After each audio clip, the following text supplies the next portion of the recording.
mí me llama mucho la atención de que estas alabanzas te ponen a meditar realmente, ¿no? Y hay veces que el problema para nosotros pareciera que tuviera un tamaño tan grande, pareciera que no tuviera solución, pareciera que las probabilidades van tanto en nuestra contra que se nos olvida que Jesucristo es el vencedor. Se nos olvida que Jesucristo venció hace más de 2000 años, que el final de esta historia ya está escrito. O sea, que no hay nada que pueda pasar durante este tiempo, durante estos días, que pueda cambiar nuestro destino. Que tenemos una eternidad garantizada al lado de aquel que nos ama como nadie nunca nos va a amar. Yo no sé ustedes, pero eso para mí es motivo suficiente para vivir esta vida, este tiempo, con una perspectiva distinta de las cosas. Para salir un momento del problema, del hueco, del agua y ver exactamente qué está pasando y en qué lugar del mapa que la Biblia nos ha dibujado cronológicamente, en qué lugar nos encontramos, en dónde estamos, porque saber dónde estamos nos hace saber qué es lo que falta.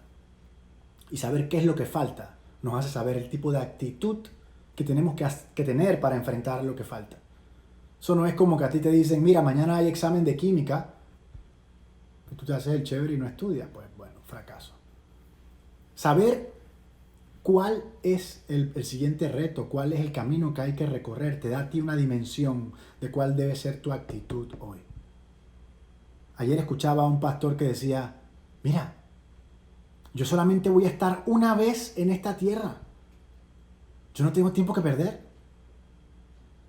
Yo no puedo malgastar el único tiempo que voy a estar en este planeta pensando tonterías, ocupando mi cabeza, mis energías, mis recursos en cosas que se van rápidamente de nuestras manos.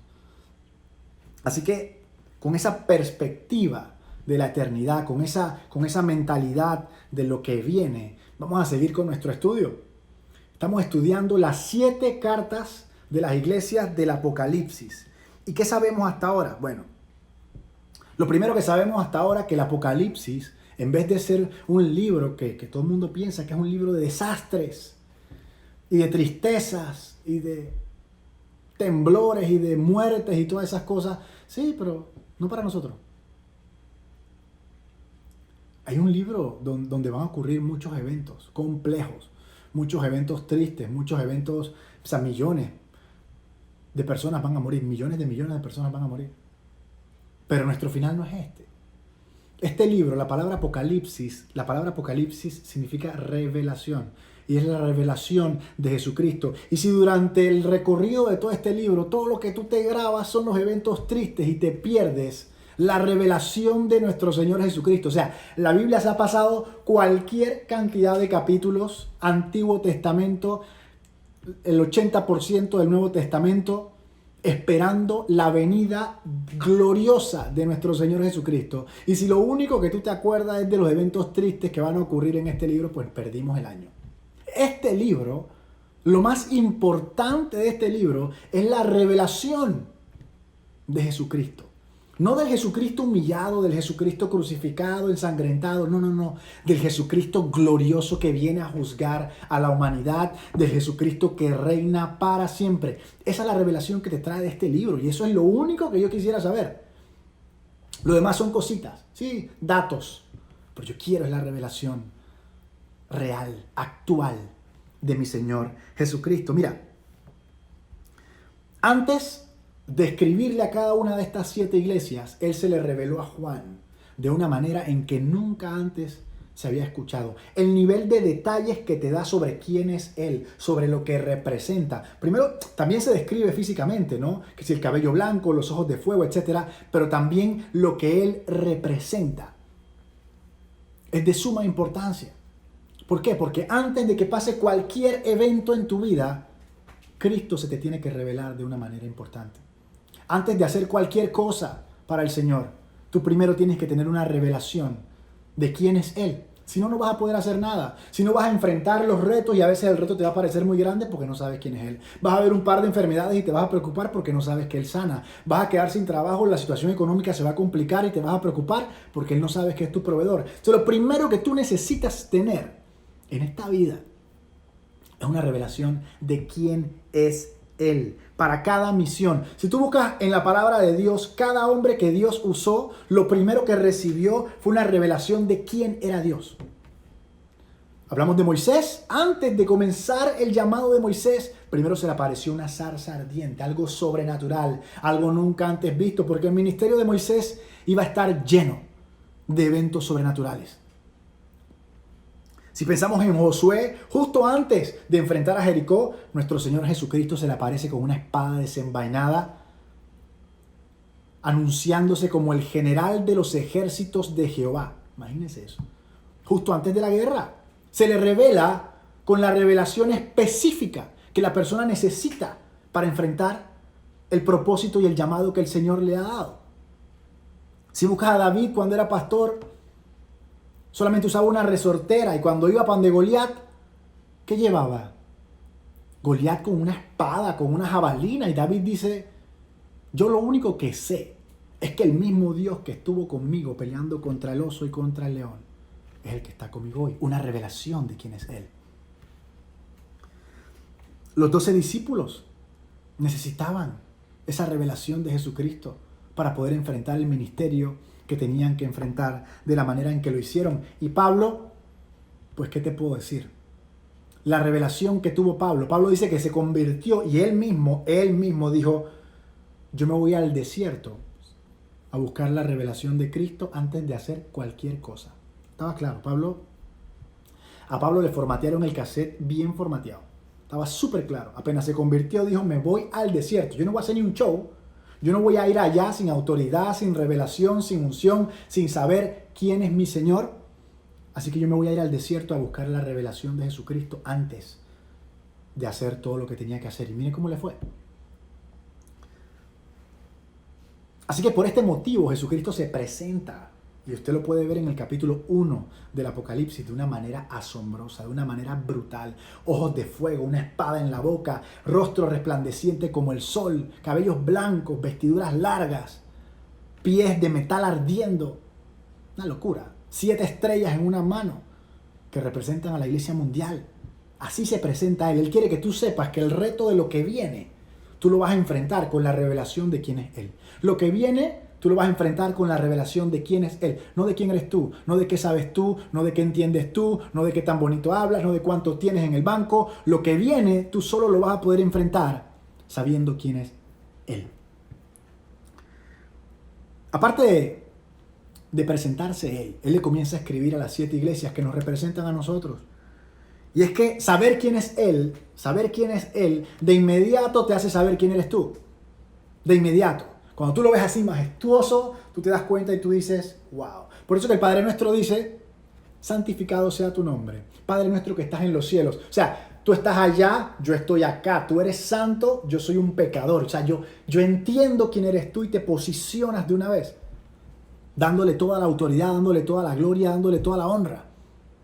Mira, cuando Isaías, en el capítulo 6, verso 1, este es Isaías, profeta, mi profeta favorito, por cierto. Dice en el verso 1, en el año en que murió el rey Usías, dice Isaías, vi yo al Señor sentado en un trono, alto y sublime. Él tuvo una visión del Señor sentado en el trono. Y dice que las faldas de su manto llenaban el templo. Imagínese esa visión. Tuvo una visión gloriosa de la majestuosidad de Dios. Por encima de él habían serafines. Uno tenía 6 alas. Y estos serafines lo único que decían era santo, santo, santo, Jehová de los ejércitos. Toda la tierra está llena de tu gloria. Usted cuando ve algo de esas dimensiones, te dice, wow, esto es una locura.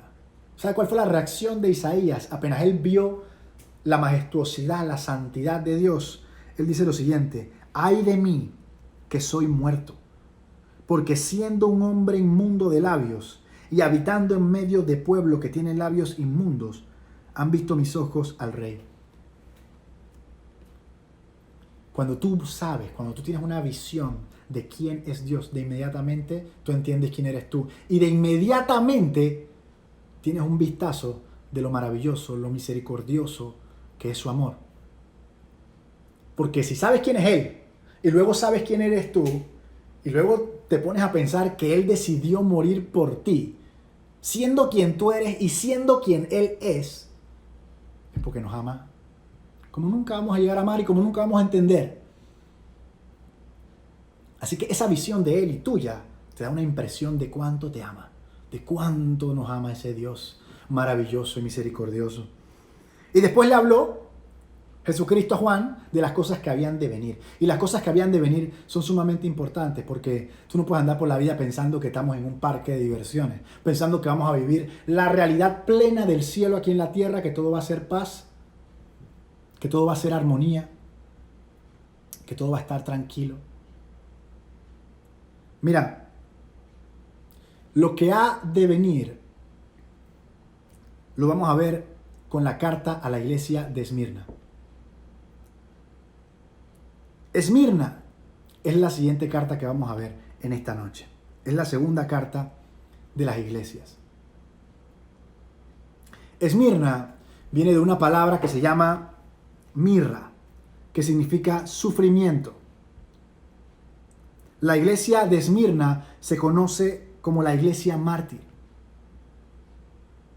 Esmirna se encuentra en Turquía y hoy en día se llama la ciudad de Izmir. La siguiente carta es a la iglesia de Esmirna. La semana pasada estuvimos viendo la carta a la iglesia de Éfeso, una iglesia de las más maravillosas que han existido, una iglesia apostólica, una iglesia con los mejores pastores que se pueden haber tenido. Tuvo de pastores a Pablo, a Timoteo y a Juan, pero una iglesia que creció en orgullo, una iglesia que abandonó el amor, que se volvieron tan perfectos, tan doctrinales, tan rectos, tan radicales, que se olvidaron de amar. La segunda iglesia es la iglesia de Esmirna. La iglesia de Esmirna viene de la palabra que se llama mirra. Ya lo mencioné hace un segundo. La palabra mirra viene de la palabra sufrimiento. Así que la iglesia que vamos a recorrer el día de hoy rápidamente es de la iglesia mártir. La iglesia mártir, la iglesia que sufrió.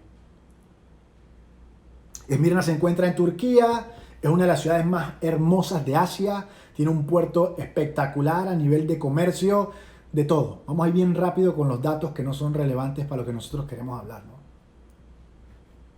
Ahora, esto es bien interesante y yo quiero que usted lo vea y trate de unir los puntos con lo que está pasando en nuestros días. Porque la historia que yo le voy a contar sobre cómo evolucionó la idolatría en Esmirna se parece mucho a lo que está pasando hoy en día. Y yo quiero que usted vea con claridad, porque eso le va a decir qué es lo que va a pasar en nuestro tiempo. Esmirna tenía una calle. Le decían la calle dorada. Y era una calle con puros templos de dioses griegos. Imagínense, es una calle, así como la calle Uruguay, solamente que con otros dioses que idolatraban los habitantes de Esmirna. Tenían el templo de Zeus, el templo de Afrodita, el templo de Apolo, el templo de Cibeles. Mejor dicho, era una calle llena de templos donde se cometía idolatría. Y la idolatría en esta ciudad evolucionó. Dice que en un momento en la historia ellos crearon el primer templo a algo que se llamaba Dea, D-E-A, así como la Dea, Dea Roma. Y este templo fue construido para adorar al espíritu del imperio romano. O sea, para adorar a Roma. No pasó mucho tiempo cuando pasaron de adorar a Roma a adorar a los emperadores que habían muerto, a los emperadores romanos que habían muerto. Después no pasó mucho tiempo cuando comenzaron a adorar a los emperadores que estaban vivos. Hasta este momento, todo voluntario. Adóralo si quieres, en pocas palabras. Hasta que llegó un emperador que se llamaba Domiciano, quien puso que era ley que tú tuvieras que adorar al emperador romano. En pocas palabras, si no lo adorabas, era ilegal. Yo quiero que nosotros pensemos qué es lo que sucede cuando las cosas se vuelven legales en un lugar. Yo quiero que pensemos qué es lo que sucede cuando las cosas se vuelven legales en un lugar. En este territorio era ley que tú tuvieras que adorar al emperador como si fuera un dios. Dice que el rito era que tú tenías que quemar un incienso y tenías que decir: el emperador es el Señor.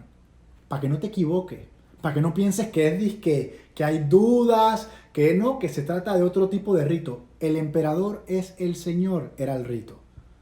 Plena sustitución de que Jehová es el Señor, y ahora en nuestro tiempo de que Jesucristo es el Señor. Yo quiero que usted sepa que la guerra del diablo es frontal. Lo que pasa es que la gente está tan ciega que no se da cuenta, pero es frontalísima. Es sustituyendo toda la adoración, la alabanza que es para nuestro Señor y destinándola a cualquier cosa. A cualquier cosa, porque sabemos que en Egipto adoraban toros, bueyes, ranas y lo que sea. Nos ridiculiza el enemigo con ese tipo de idolatría.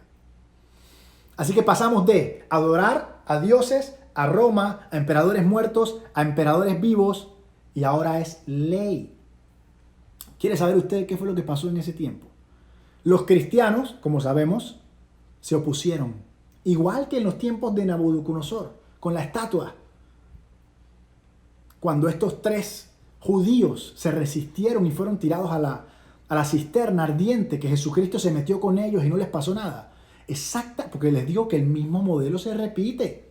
Lo que el diablo quiere es que nosotros nos arrodillemos delante de los ídolos. Y eso fue lo que pasó. Al final del día, tuvieron los cristianos que pasar por la prueba, por el reto de que si no cumplían con la ley, pues estaban ilegal. Y como no cumplían con la ley y estaban ilegal, eran una amenaza para la autoridad romana. Y como eran una amenaza para la autoridad romana, comenzaron a matarlos.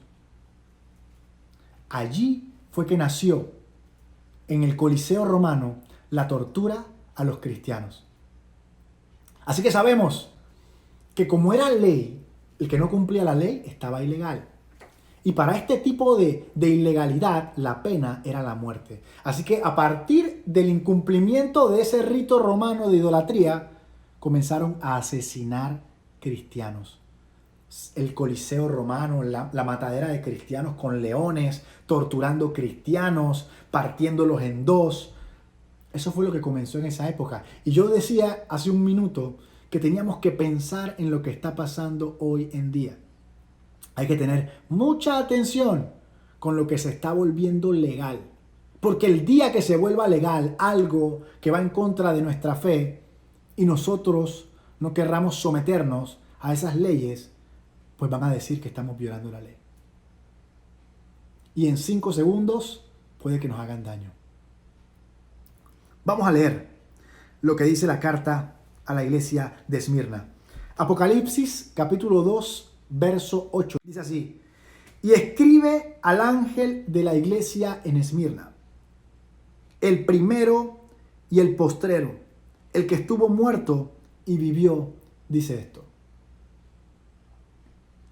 yo conozco tus obras y tu tribulación y tu pobreza, pero tú eres rico, y la blasfemia de los que se dicen ser judíos y no lo son, sino sinagoga de Satanás. No temas en nada lo que vas a padecer. He aquí el diablo echará a algunos de vosotros en la cárcel para que seáis probados y tendréis tribulación por 10 días. Sé fiel hasta la muerte y yo te daré la corona de la vida. El que tiene oído, oiga lo que el Espíritu dice a las iglesias. El que venciere no sufrirá daño en la segunda muerte.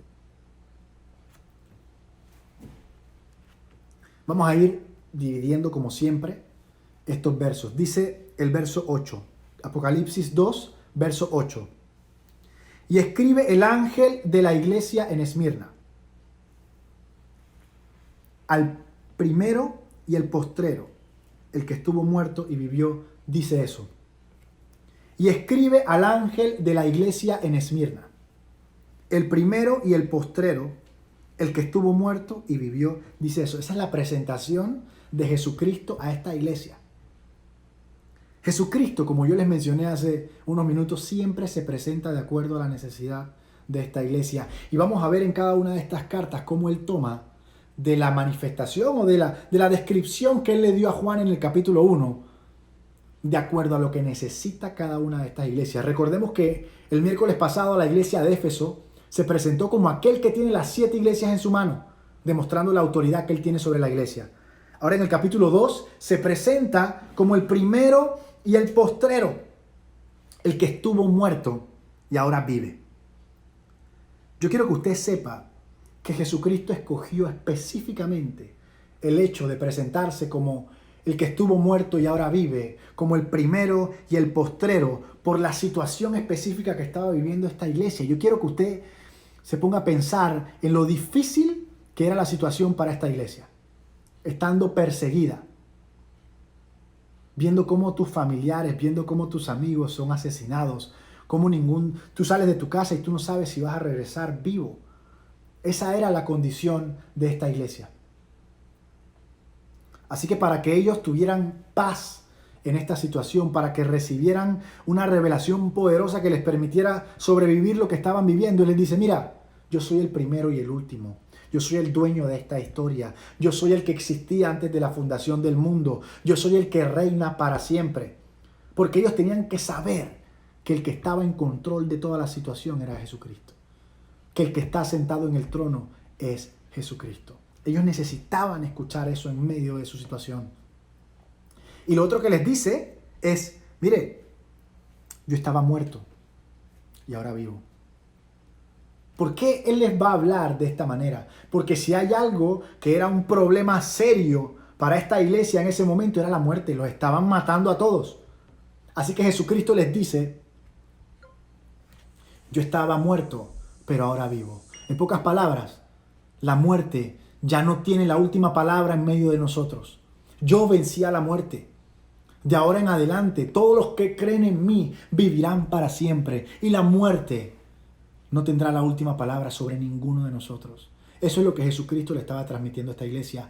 Yo estaba muerto y ahora vivo. Y de la misma manera en que yo estaba muerto y ahora vivo, si tú mueres, bajo mi protección, bajo mi nombre, vivirás para siempre. Ese es un mensaje muy poderoso. Imagínense una iglesia que está siendo perseguida, una iglesia que está siendo atormentada, torturada. Y el mensaje que Jesucristo le dice, mira, yo soy el primero y el último. Yo estaba muerto y ahora vivo. Seguimos en el verso 9. Yo conozco tus obras, le dice el Señor. Yo sé lo que tú estás haciendo. Y aquí quiero hacer una pausa bien breve. Yo quiero que tú sepas que el Señor conoce tus obras. Yo quiero que tú sepas que el Señor es omnisciente. Él sabe lo que tú piensas, Él sabe todo lo que haces, Él sabe todo lo que vas a decir antes de que lo digas, Él sabe todo lo que necesitas antes de que se lo pidas, Él lo sabe todo. Y a pesar de que hay veces que la gente no te reconozca lo que tú estás haciendo, Él sabe lo que tú estás haciendo. Él conoce tus obras. Y cuando llegue el momento adecuado, cuando estés delante de Él, vas a recibir tu recompensa. Colosenses capítulo 3, verso 23 dice, todo lo que hagas, hazlo de corazón, como para el Señor, y no para los hombres. Todo lo que hagas, hazlo de corazón para Dios. Aunque nadie te esté viendo, Él te está viendo. Aunque nadie se dé cuenta, Él se está dando cuenta. Así que todo, hazlo como para Él, hazlo con excelencia. Hazlo con honradez, hazlo con compromiso, porque lo estás representando a Él. Y mira lo que dice ese verso, no como para los hombres, sabiendo que del Señor recibirás la recompensa de la herencia. Aleluya. Mire, no esté buscando el reconocimiento del hombre aquí en la tierra. No esté buscando el reconocimiento, los premios, las recompensas de los hombres aquí en la tierra. Usted se conforme, usted se tranquilo, usted sienta la paz de que usted está sembrando en el cielo, de que sus tesoros se encuentran allá, donde la polilla no puede destruirlos, donde no se pueden podrir, donde el tiempo no los descompone. Allá es que usted está cultivando sus tesoros. Apocalipsis 22:12, mira lo que dice: he aquí yo vengo pronto y mi recompensa está contigo para recompensar a cada uno según su obra. Créame que al Señor no se le va a ir una sola de las cosas que usted está haciendo. Usted va a recibir su recompensa cuando esté delante de Él. Mira lo que dice más adelante: yo conozco tus obras y tu tribulación. Yo sé por lo que estás pasando. Yo sé que la situación no es fácil. Y esta no es la gran tribulación. Esta es la tribulación a la que estaba expuesta esta iglesia. Luego le dice: yo conozco tu pobreza. Mira, cuando una iglesia es perseguida, como en estos tiempos, a la gente la botaban del trabajo, a la gente le quemaban las casas, a la gente le pegaban por ahí, cuando lo veían por la calle le robaban. Así que esta iglesia era una iglesia pobre. Esta iglesia no era una iglesia acaudalada. Esta iglesia vivía en una zona muy complicada, en una zona de riesgo. Los veían por la calle y los apedreaban, les robaban o los mataban. Llegaban a las casas y se las prendían, las quemaban. Los botaban de los trabajos, no les querían vender comida. Era una iglesia pobre. Pero mira lo que dice Jesucristo aquí: yo conozco tu pobreza en lo material, en lo físico. Pero luego entre paréntesis dice: pero tú eres rico. Jesucristo está hablando de dos tipos de riqueza. Primero le dice: mira, tú eres pobre aquí en lo terrenal y estamos claros, pero eres rico en las riquezas espirituales. Y yo quiero que tú sepas que hay gente que es tan pobre que lo único que tiene es dinero. Hay gente que lo único que tiene es dinero. Y las riquezas que nosotros debemos procurar. Mira, tú que conoces a Jesucristo, tus objetivos en la vida no pueden ser los mismos objetivos que la gente que está allá afuera que no lo conoce. Tú no puedes tener las mismas pretensiones, tú no puedes tener las mismas metas. Tus metas tienen que ver con algo eterno, tienen que ver con algo espiritual. Tú, que tus ojos han sido abiertos. Tus objetivos, tus anhelos, tus planes, tus sueños tienen que ver con algo del Señor. Cuando tu corazón está detrás de agradar a Dios, de buscar las cosas de Dios, las bendiciones te persiguen a ti. Las cosas materiales te persiguen a ti. El cristiano no debe estar caminando por ahí persiguiendo la plata. Las bendiciones y las señales perseguirán a los que creen. Pero tú tienes que estar detrás de lo que el Señor quiere, de su corazón. Así como esta iglesia, pobre en la tierra, completamente libre de las posesiones materiales. Eso que es una atadura de las más profundas para cada uno de nosotros, ¿no? Luego dice: yo conozco la blasfemia de los que dicen ser judíos y no lo son, sino sinagoga de Satanás. ¿A quién se refería el Señor cuando está diciendo que los judíos son sinagoga de Satanás? Pues la situación estaba tan complicada en esta ciudad para los creyentes que había muchos judíos que se vendían. O sea, cuando dice que alguien se vende, es que se cambia de bando. Que dice ser algo, pero que la verdad no se comporta como si fuera aquello. Estos judíos que eran parte de la sinagoga de Satanás, Jesucristo se refiere a que, a pesar de ser judíos, a pesar de creer en la Torá, perseguían cristianos, señalaban cristianos, criticaban cristianos. Y hoy en día eso está pasando muchísimo también. Hoy en día tenemos creyentes dentro de la iglesia que están persiguiendo a los cristianos. Hoy tenemos creyentes dentro de la iglesia que están juzgando a los cristianos. Tenemos creyentes dentro de la iglesia que están opinando sobre cosas de otros pastores y criticándolos en vez de sumar, en vez de orar por ellos, en vez de doblar rodillas. Mira, si Dios te muestra, hay unos versos en la Biblia que dice: cuando Dios te muestra la desnudez de tu hermano. Y no estamos hablando de que te muestra su desnudez física, sino que te muestra su debilidad, que te muestra sus errores. No es para que lo critiques, no es para que lo señales, es para que ores por él, es para que intercedas por él. Somos uno. Y unidos somos más fuertes. Si uno está débil, todos estamos más débiles. Nadie debería celebrar cuando un líder o cuando un pastor cae. Mira, cuando un pastor cae, eso no te hace más santo a ti. Tú sigues estando en el mismo sitio. Entonces hay veces que alguien peca, o que un hermano peca, o que alguien cae, y tú te sientes como que más santo. Tú no te has movido de donde estás.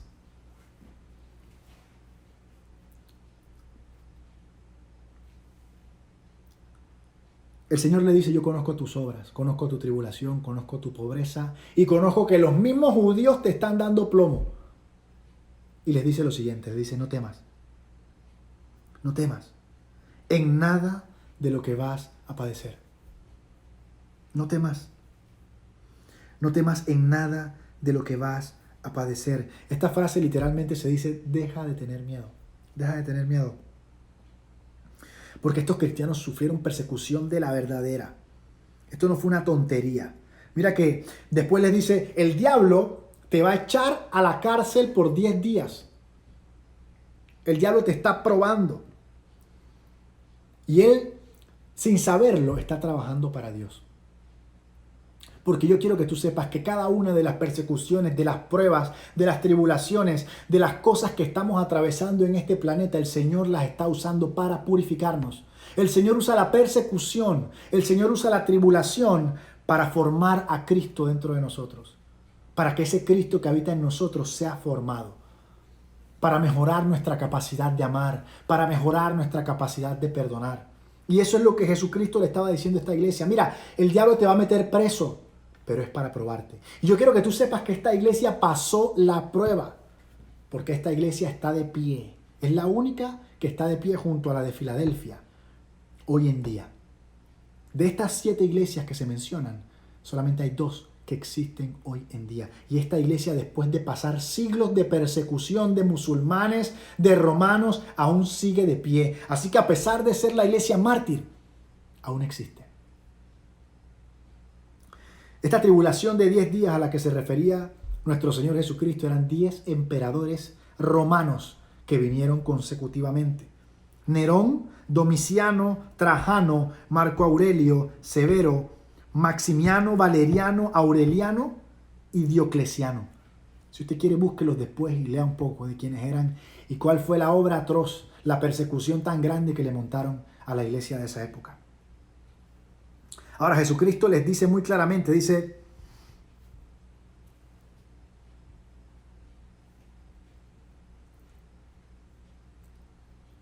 sé fiel hasta la muerte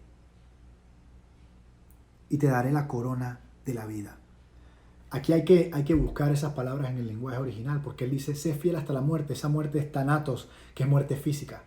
Y después dice, te daré la corona de la vida, y esta vida es zoe, que es vida espiritual. Hay 3 tipos de vida, bio, psique y zoe. Bio es la vida del cuerpo, la vida física. Psique es la vida del alma, de la mente, de los sentimientos. Y zoe es la vida del espíritu, que es la vida eterna. Entonces, cuando tú veas vida en la palabra de Dios, busca el lenguaje original, porque puede ser cualquiera de las 3.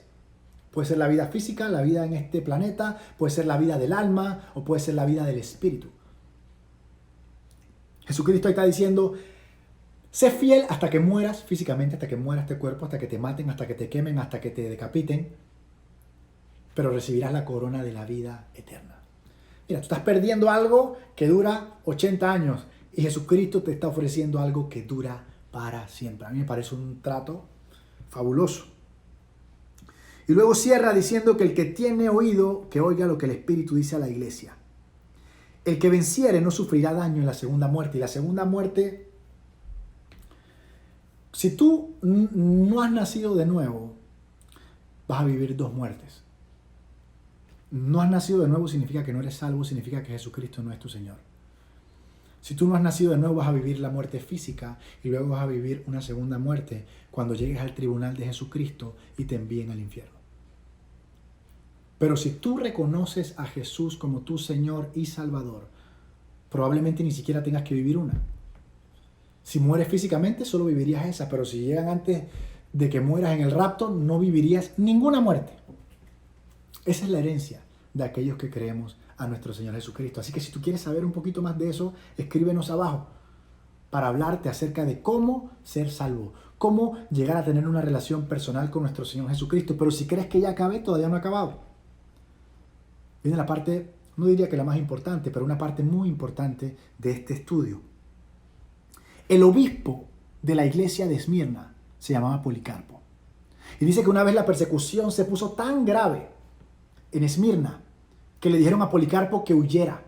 Y él sintió del Señor que el Señor quería que él viviera un par de años más, así que él se fue, se retiró a una granja que era de unos cristianos.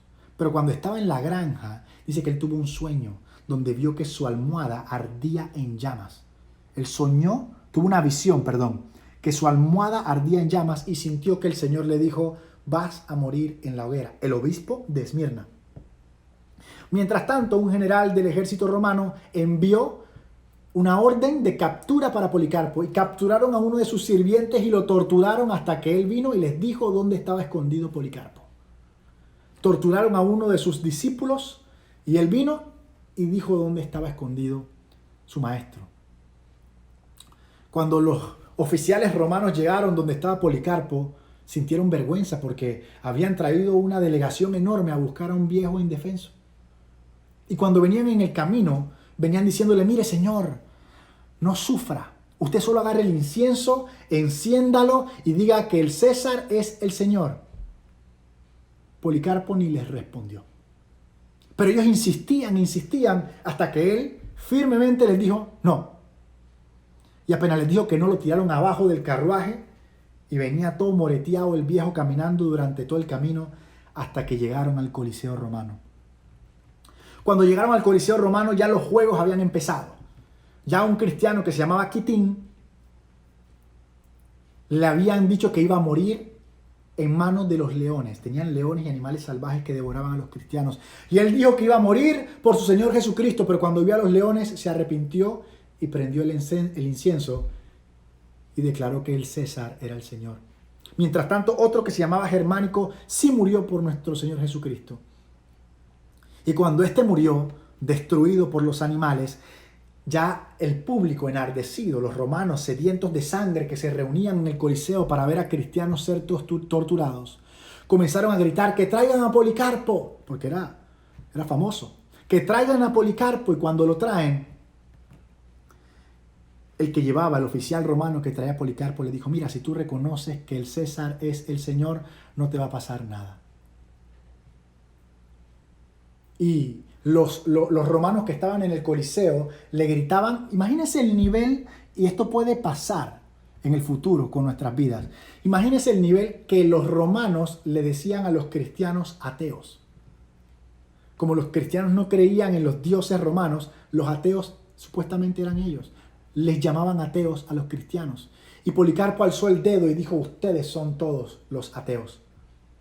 Y el general romano le dijo nuevamente: mira, piénsalo bien, te vamos a matar. Y él dijo: después de servirle 86 años a mi Señor, yo no puedo rechazarlo, yo no puedo traicionarlo.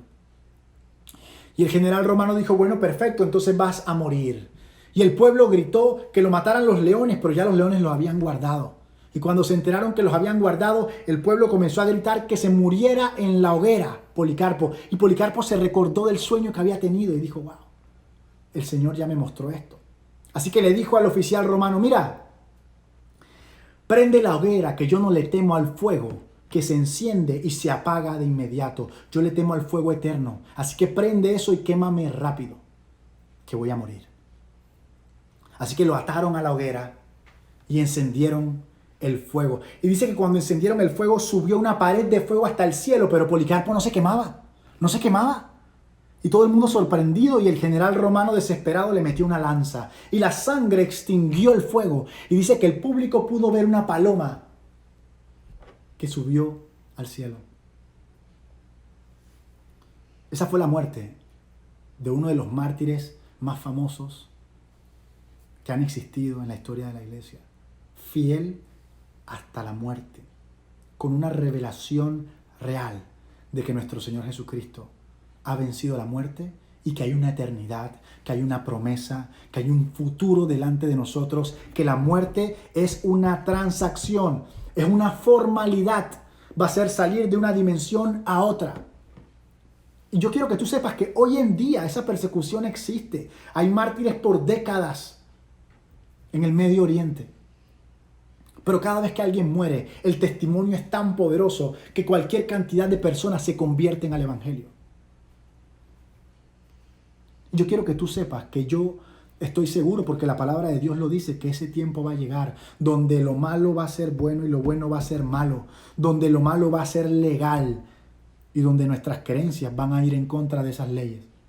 Vamos a ser llevados a tener que decidir si vamos a ser fiel hasta la muerte.